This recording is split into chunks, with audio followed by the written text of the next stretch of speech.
Hey everybody, welcome. This is Dave here, checking in on fig varieties. I'd love to share with you my experience with growing figs and some of my favorite varieties here. I've just launched my annual fig cutting sale on Facebook, and these are the cuttings that I have available. And I'll be listing them at least for the next couple weeks. And let's just get right into it. This video is just going through what I have for sale and talking about each variety.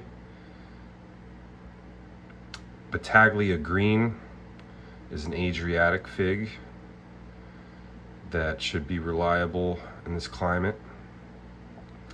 The Adriatic figs are green on the outside and red on the inside, sort of like a strawberry jam interior. And they also do really well in the cold weather late in the season, so like October, even into November. Here in Virginia, zone 7A, they can still fruit pretty reliably. I do have little experience with some of them, but we've planted out pretty much all the best ones, and we're gonna have a lot of information on those in the next couple years and get lots of figs, so we're excited about those. Black Madeira, I do have a lot of experience with that. It was one of the first ones I got because many people on the internet say it's the best tasting fig there is, and I would agree. Absolutely incredibly delicious, like a complex berry jam. And for that reason, they call it the king of figs, Black Madeira, and Black Madeira KK, which apparently is an improved version of that. So the only thing about Black Madeira is it's a late season fig. It really takes a long time for it to start fruiting that the year it leaves out. You may not get figs till September, October, and it may be better to grow them in a greenhouse or in a pot, and maybe get a head start, in your garage or, under some grow lights or something like that. Or even take it inside and do the same thing in November or whatever. But Black Madeira is so incredible. I think it's a must-have. It really is the king of figs. And these cuttings came off of my trees in my greenhouse that are in ground, and I got a good amount of fruit off them this year, so I was pretty happy about that. The Col de Dames are the queen of figs. You notice I skipped Chicago Hardy, but I wanted to mention Col de Dames because they're similar to the Black Madeiras in that they're late season. So better to grow them in a pot or in a greenhouse.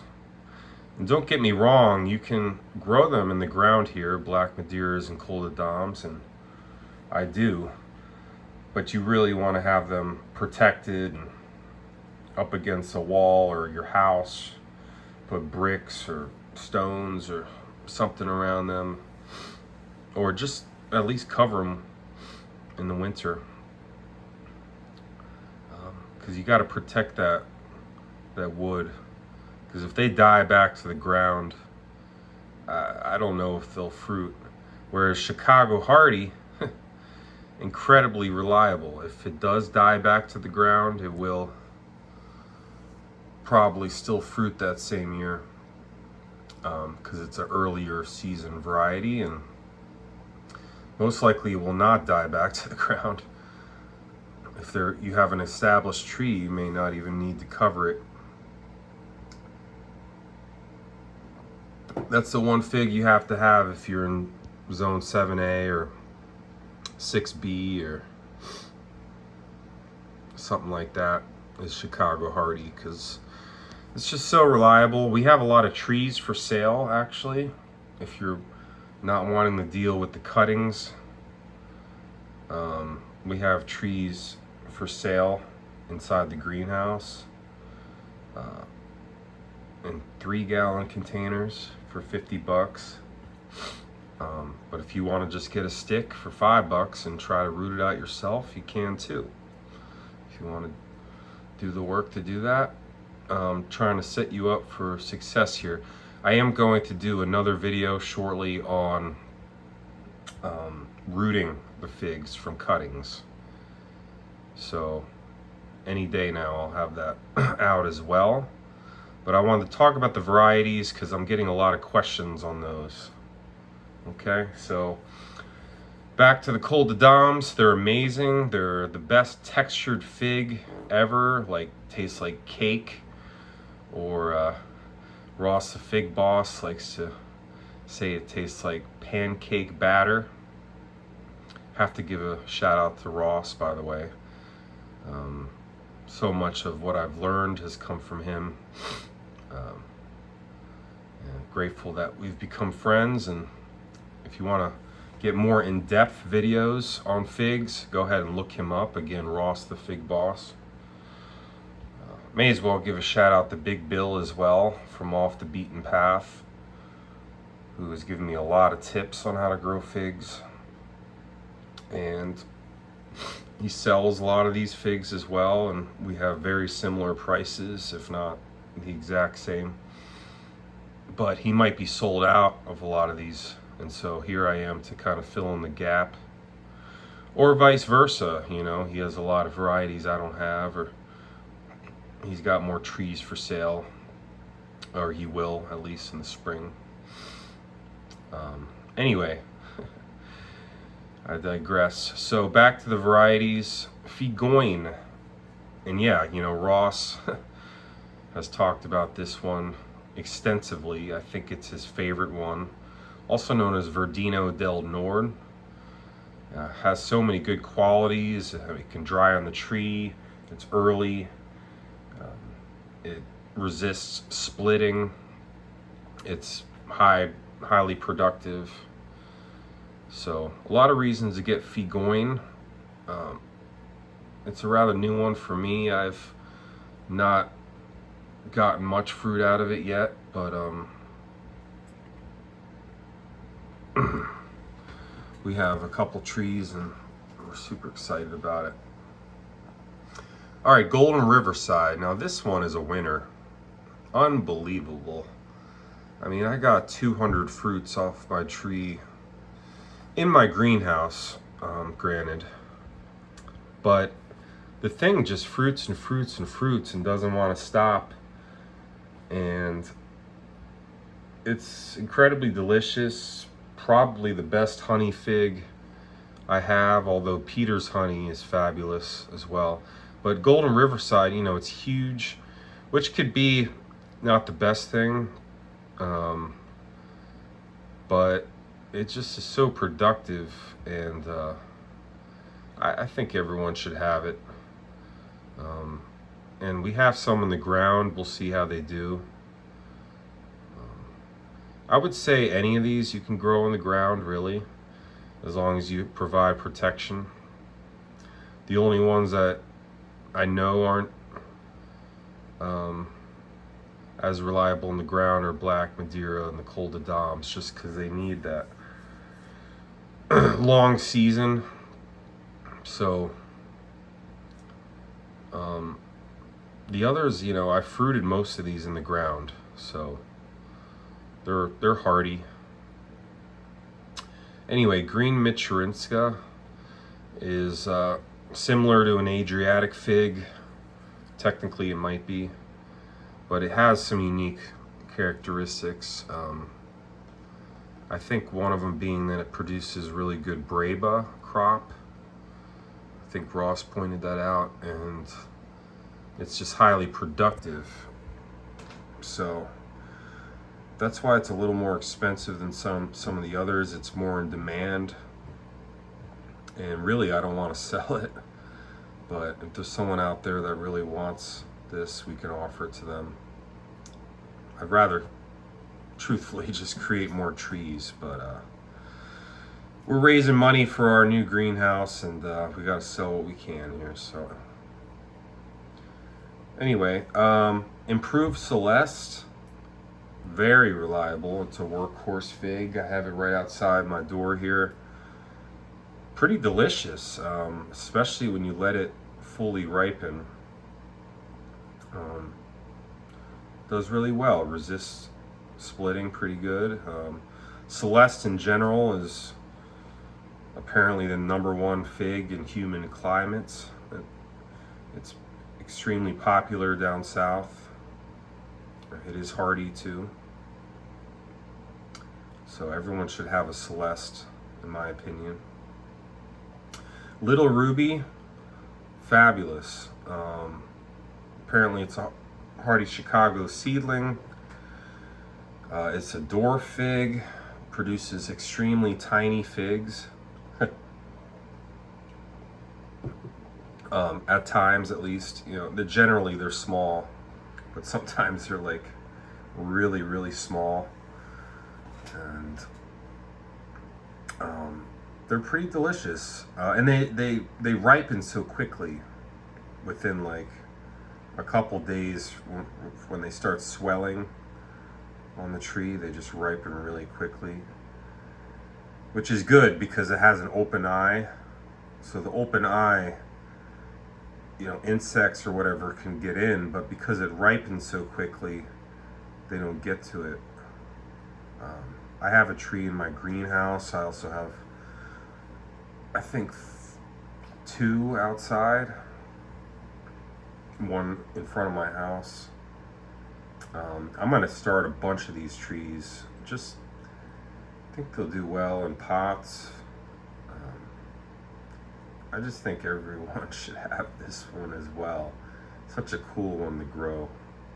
And delicious, really a figgy, almost like a dried fig flavor. Long yellow. It's funny, they're next to each other, Little Ruby and Long Yellow, because I have the smallest fig I grow and the largest fig I grow. And they even ripened at the same time, because my Long Yellow, well, both of them are in the greenhouse that fruited, and compared them side to side. Long Yellow, you know, it's huge if you like that. It does take a while to ripen, so that's sort of the one disadvantage, but it's pretty epic, and I like growing it. Long Day Oot. So the first couple years I had really good success with this, but then this year I had problems with fruit flies. So it might not be one of the best ones to grow around here, but it is highly productive. So, and huge figs too. We'll have to see how that does next year. But maybe if you grew it in a pot, it would do better. Just trying to give honest feedback here. I do have a lot of cuttings, so you can do your own research on that one if you'd like. Macedonia Dark is spectacular. It's a Chicago hardy or Mount Etna type that just produces very well, and delicious berry figs. Malta Black, also a Chicago hardy or Mount Etna type, and does very well. These are both in-ground trees. I think I got originally off the beaten path. So thanks, Bill, for those. Mary Lane Seedless. It's a honey fig, and I have one in the ground. Very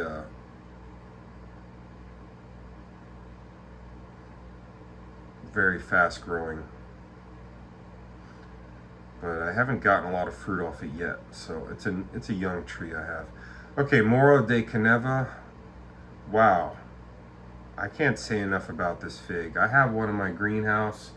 I walked in there and found a fig that I had missed, that had dried on the tree completely, and I ate it, and it was probably the best tasting fig I had all season, next to the Black Madeiras. Unbelievable. And you know, it's expensive here because it is the most sought out fig out there.